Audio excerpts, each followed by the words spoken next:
Good morning, everyone. Today I will be getting the old sticker residue off the side of the van, so I need to go get one of those 3M rubber wheels for the drill so I can get that off. But I have a passenger with me today, my daughter Sailor, and she is watching SpongeBob. All right, let's go to the auto parts store and go get that rubber wheel real quick. Okay, so I found one right here. But we're not paying that, obviously. That is way too expensive for that. All right, I think I'm just gonna use this. I know it'll work, it just gotta put a little more elbow grease into it. I would like the rubber wheels because they work absolutely amazing, but I'm not spending that money. And Harbor Freight is pretty far, so we'll just give this a shot. All right, so let's go ahead and give it a try here. Hey, that stuff's working pretty good. I don't think this adhesive was really on here that well, obviously, because it's coming off pretty easy there. I'm sure there'll be some spots that are a little bit harder, so that one's completely gone. Is it working good? Mm-hmm. Yeah. Coming right off, huh? Woo, it's gonna look so much better. That looks so much better. Since those are all fixed up and looking a lot better without having the old company's phone number on it, you know, you don't want to be driving and then think that's your number and it's not your number. Next, let me show you the stuff we were talking about on the first video. If you have not watched the first video, you probably should, so you kind of understand what's going on here. I finally put the rest of the E-track in there. As you can see, this side is just going to have little bins and stuff like that, unless I decide to strap stuff to it.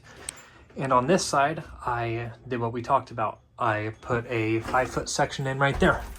As you can see, I actually bolted it in, and I did it in a couple different spots, top, bottom, and then I put it in between those two jacks right there, top and bottom, and then one on the end. On this side, I just have top, bottom, and top, bottom over there. If I start seeing it pull off a little bit, then I will add more. But all I did was just drill a hole, bolt and washer, and then inside of the bin there is a washer and nut. Okay, my next thing is fixing this bin. It will go and hit all the way on the door of the truck because the first owner ripped that out, which I do not have a welder, so I'm just going to bend it back and bend this tab over it so that it can at least hold the door. I will be getting a welder very shortly. Just after buying this, I kind of need to be smart about finances, so that's that. Let's go ahead and bend this out and put this back in there so that the door will stay where it's supposed to. All right, I'll just use these because it doesn't really matter. Get that inside there, like that. Then I will get this and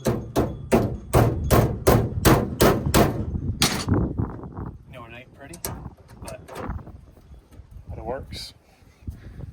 That's good enough. I mean, it's just as long as the door does not hit the cab. That's all I care about. The thing hooked up, you don't want to put it downwards, you want to put it upwards. That's how it holds tension inside there, okay? So I will bend this down, just like that. Now whenever we open it, it's not perfect, but you know what? It's not breaking, and it's not hitting the cab.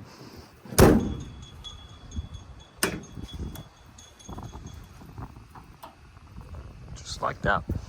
Saved my door a little bit. Cool. All right, well, that pretty much sums up this video.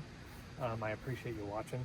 I'm gonna make this a whole series with the van, just because whenever I bought this van, I wish there were more videos for molding mechanics with this kind of setup. So I hope I can supply that for you guys that are looking to get something like this. So, and eventually I'll put a cost of everything on there for you guys, how much I got it for, everything I've put into it. I'm trying to keep the cost low to a minimal, obviously. But yeah, I appreciate you watching and stay tuned for the next video.